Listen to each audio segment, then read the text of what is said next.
welcome back to my channel. My name is Charmaine and today we are sitting on my room's floor because I just wanted to do like a casual Watsons haul. I had this 25% off coupon from Watsons and I thought like this is like the best opportunity to actually go into Watsons and shop for some makeup. So yesterday I went down to Ngee Ann City's Watsons. It's like one of the biggest if I'm not wrong. So they have like a whole beauty section that almost resembles a Sephora, and I got lost in Watsons for like 2 full hours just exploring every single offerings they had within the store. Long story short, I have quite a sizable Watsons haul for you today. I bought quite a couple of makeup items, not as much as I would do if I went crazy in Sephora, but I still got quite a couple of things here. So I'm just gonna start with the makeup and I'm just gonna move on to like the other stuff. The first thing that I put on my face is this foundation over here. This is the Revlon Photo Ready Candid Natural Finish Anti-Pollution Foundation in the number 230 Bare Natural. It's a medium buildable coverage with no harsh ingredients, anti-pollution, antioxidant, anti-blue light and oil-free. I think on the display this is the second lightest color in the range, and they had like a couple of colors available. Not the best color range but not the worst either. I have no idea how long this foundation has been out for, but ever since it's launched, I guess it's been floating around on the internet and I've never actually heard someone review this foundation for sure, so I didn't really know what to think. I don't really have explanations for how I approach things that I don't understand, but I just kind of look at something and if the packaging calls out to me and I swatch it and it looks okay, then I buy it. That's pretty much how it goes down. So I actually went into store and swatched this a couple of times before I actually bought it yesterday because it intrigued me. When I swatched it on the back of my hand, it blended in really well, but the only thing that really put me off was like the smell. So this foundation had like a foundation-y smell, I guess. It doesn't smell like a luxurious foundation like the Clarins one and the Shu Uemura ones that I am so used to, so it was a bit put offish in that sense. It's neither plasticine nor does it smell like it's gone bad. It just smells like makeup. It actually gives quite a nice natural glowy finish, and medium buildable coverage is pretty true because when I put on my first layer, it really covered most of my acne scarring. Thankfully, I have quite a good skin day today, so there was nothing much to cover compared to like many of my other days. It went on like a dream. It blended in really very well. The thing is, I could see that the foundation kind of oxidized a little bit, so I would say that the color that I have on now might sort of match me quite well, but at the same time I feel like it's a slightly bit off the color that I want it to be, I guess. I don't think it's that bad, but basically don't get a shade that's too dark because it oxidizes like about a quarter to like half a shade darker than it is supposed to be when it first comes out on the tube. Just by going back in with like the leftover foundation on the back of my palm, which acted like another layer that I built upon the first layer, it definitely covered the very heavy acne scars that I have on my chin. It still blended in really well. It didn't start looking makeup-y or cakey or anything like that, so I kind of really like that about it. And also because I used it in the video, I'm just gonna show you first. So I got this Real Techniques, what's this called?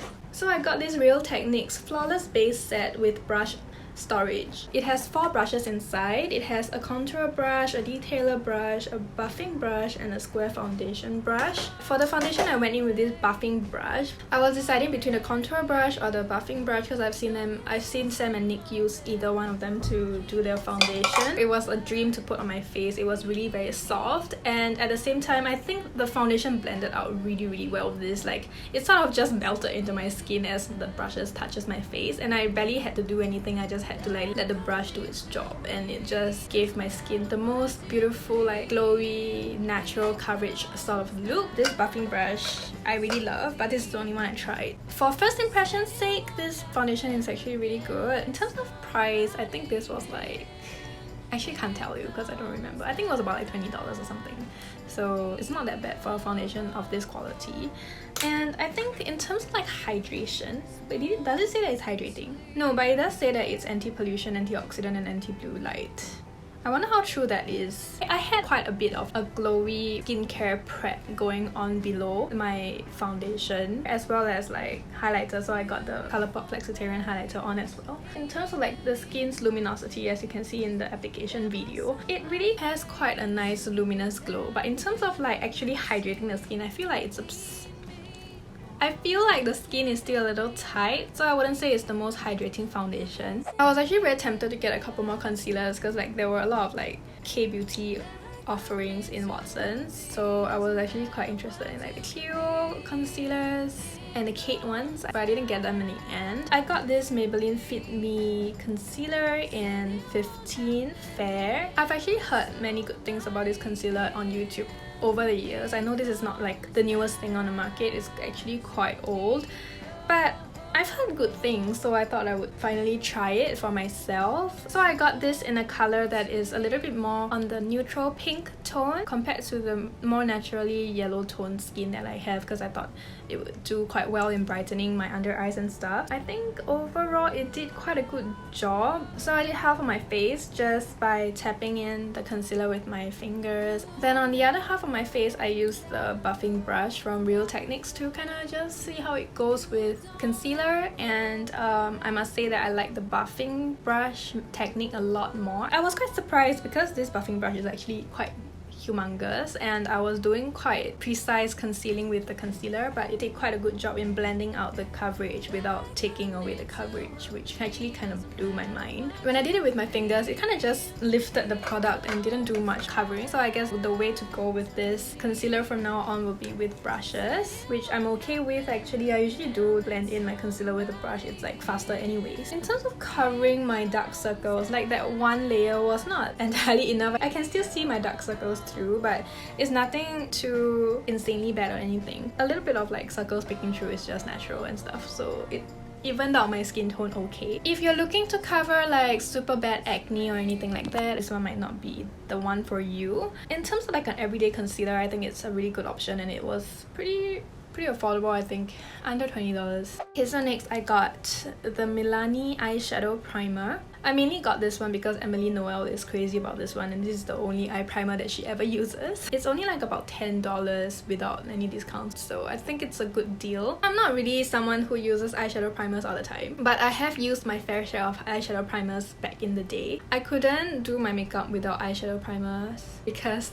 I thought that that was the only way you are supposed to do eyeshadows correctly. So I fancy myself as someone who actually knows how eyeshadow primer is supposed to be like, and this one actually performed very similarly. It looks, feels and performs very similarly to the Urban Decay Primer Potion, and I think it works just as well, if not better. I think better because it's priced so low compared to whatever the Urban Decay one is priced at. So before I tell you how I find this eyeshadow primer, let me walk you through how I did this simple eye makeup look. So I used the I Love Sarah Yi X Colourpop palette, the Through My Eyes palette over here. It's one of my favorite ever. I decided to do like a very simple kind of like peachy orangey eye just to fit the classic vibe that I have going on right here. Very simply, I just took In a Wink over here, which is like a light matte peachy tones all over my lids to sort of give my crease a little bit of color, blend it up all the way to almost at the brow bone, as well as on the lid area to kind of just set the primer, as well as to give myself kind of like a gauge of how good the eyeshadow primer works with a shade this light. It actually kind of gave this very non-assuming peach eyeshadow a good pop of color, which is pretty pleasant to see. And then I kind of just went into Canela over here, which is a brown color with a bit of like gold sparkle throughout it. The little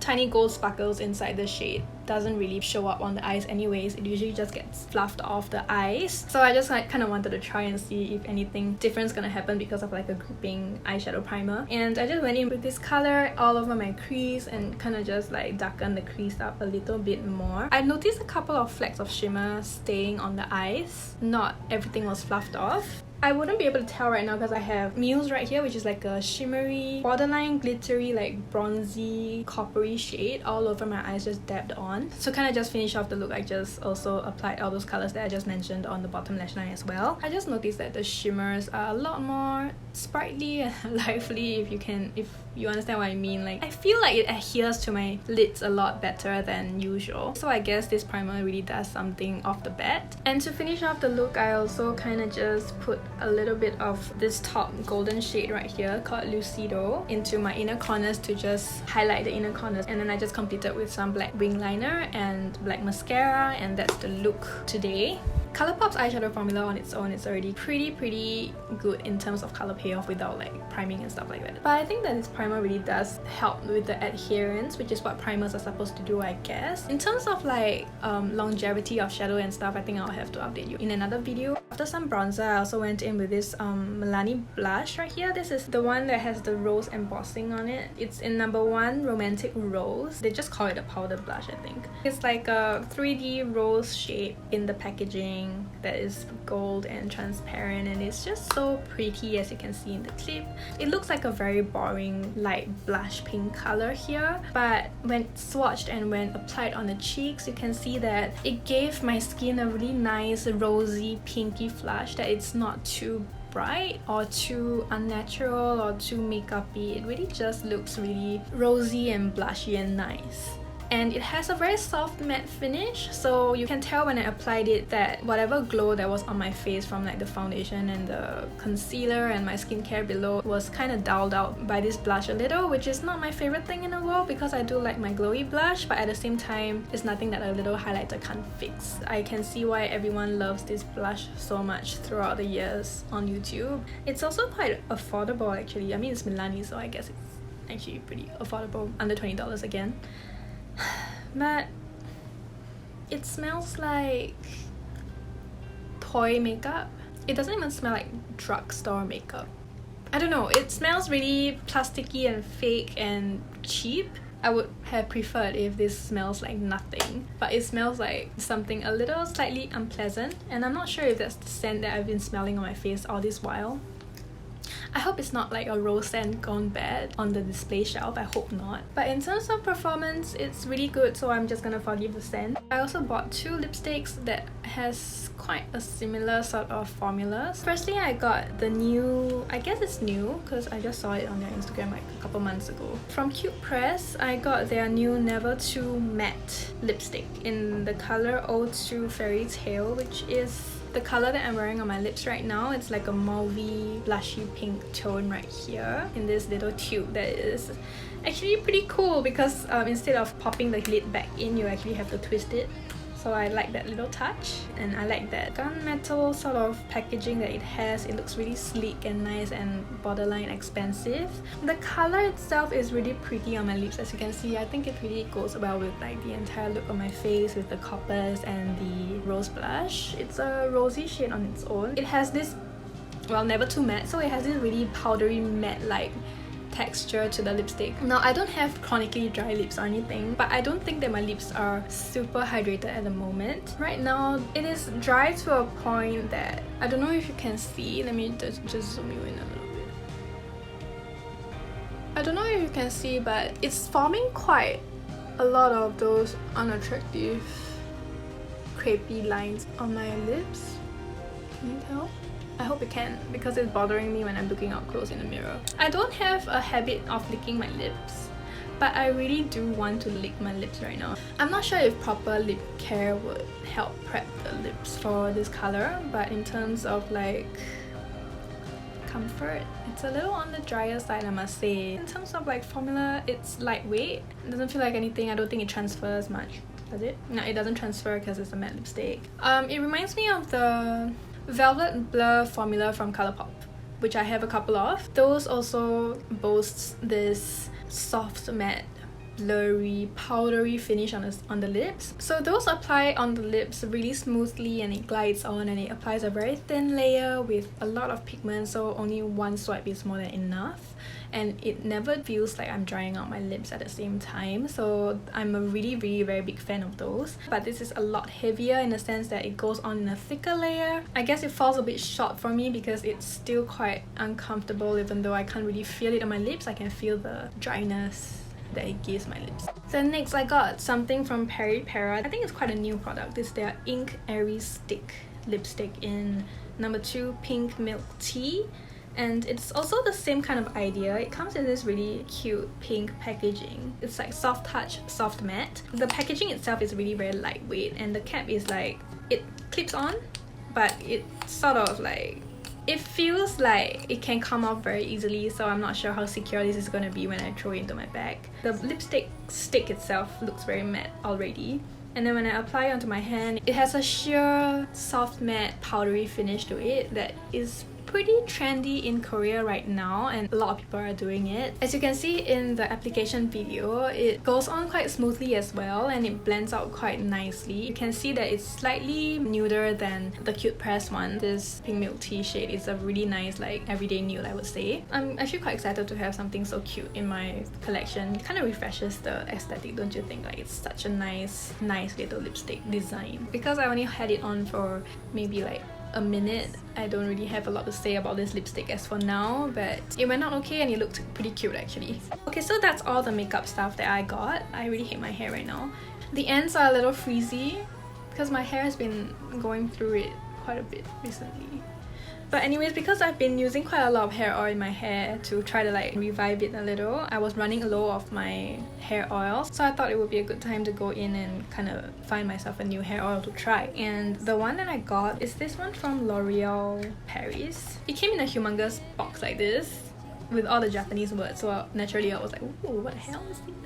So this is a hair oil from the line I don't know if it's a line or a brand, but from Elseve. So this Elseve line of hair oils has like a plethora of different like hair oils for different types of hair throughout the entire shelf. So I was like just testing out every single oil and see which one would be the best for me. I have never tried this line before, but I was kind of intrigued. So this one was right at the end, at the bottom of the shelf, and is the Botanical Hair Oil for weak and fragile hair that restores the natural balance of stressed hair, deep moisture and protection, and delicious fragrance. Yep, and in Japanese it says that it's good for both hair treatment and also for styling. It has lavender and orange nourishing essential oils inside it. It has a lot of like different types of oils for different types of hair types, like coarse, dry hair, normal hair, thin hair. I almost got the color perm one, but that one was a lot lighter than what I like in an oil. There wasn't a tester for this one, unfortunately, so I don't know how it feels like right now, so I kind of am tempted to try. Oh, it has a lock system, so it comes in a really nice glass bottle like this. It's actually quite heavy, and if I drop this, I'll cry. Just a little bit. It has a very nice a medium thickness sort of texture to the oil. Oh, it smells really essential oily. I'm just gonna apply whatever's on my hand onto my hair and hope it helps with the frizzy situation. It smells good though. It's something stronger than the other oils. It's starting to smell a lot stronger than I thought it would. I hope it helps my hair anyways, because it's for thin and it's for weak fragile hair, and my hair has been snapping and it's quite weak and it's frizzy. It's just done with all the stuff that I've been doing to it, you know? So I think it kind of helped a little. A bit more shiny. Yep, a little shinier, a little... It looks a bit healthier, really looks livelier. I'm currently using the Briogeo Apple and Cucumber Superfood. The name is still long. The green color shampoo from the Briogeo Superfood line, and I really like that, but it's a bit expensive for what I can afford right now. So in the meantime, once I'm done with those, I just thought I would go back to herbal essences, which was what I was using before Briogeo. And this is a scent that I haven't tried before. This is the Herbal Essences BioRenew Moisture Rosemary and Herb Shampoo and Conditioner. It was like 2 for $19.90. It's basically $10 for each, so I thought it was nice. And I've used a couple of their other like scents, and I really liked how they made my hair smell and feel, and it was really nice. I'm not sure if it's actually the best thing. It says that it has essential antioxidants to help purify and protect against what your hair gets used to over time. The result: soft, free flowing hair. It's silicone free and it's pH balanced and safe for color treated hair, so I guess it should be alright for my hair. And the next random thing is my body wash. So I currently use the Aveeno Stress Relief one, the lavender one with the purple packaging, but that one only comes in like the smaller size, and they don't have it in like this big tub. So I was just thinking that I can just give up on that stress relief factor for something bigger and more worth my money. So I thought I would just go ahead and try this Aveeno Active Naturals Daily Moisturizing Body Wash. Helps replenish and lock in skin's natural moisture. I've repurchased that Aveeno one, the stress relief one, quite a couple of times already, and I really enjoy how it makes my skin feel. It's never too stripping and it's really very calming on my skin. It has that oatmeal thingy that helps your skin, I guess, and my skin tends to get pretty dry throughout the day, so I thought it would be a very nice thing to start using. My skin loves it. So the last and the most random thing that I just thought I should share, in the spirit of just sharing with you whatever I got from Watsons, I just topped up my contact lens solution that I use. It's the Bausch & Lomb Renew Fresh Multi-Purpose Solution for fresh lens comfort. Yeah, so this is the one that me and my sister uses all the time, so I just got another one of these to top up, and it's so heavy. With that, we're done with today's video. I hope it's gonna be a shorter one. I've been posting many long videos. I'm starting to think that I don't have it in me to create a shorter video. This video might still be 20 minutes long. So if you stayed with me all the way throughout this video to this point, I thank you so much for staying with me, watching me talk about my new purchases from Watsons. If you enjoyed watching this video, please don't forget to give me a thumbs up, as well as consider subscribing to my channel down below. And if you want to follow me on Instagram, my Instagram handle is SharmeenCCW. I post a lot of makeup content there quite regularly, so you would want to check me out there as well. And with that, I think I will see you in my next video. Thank you. Bye bye.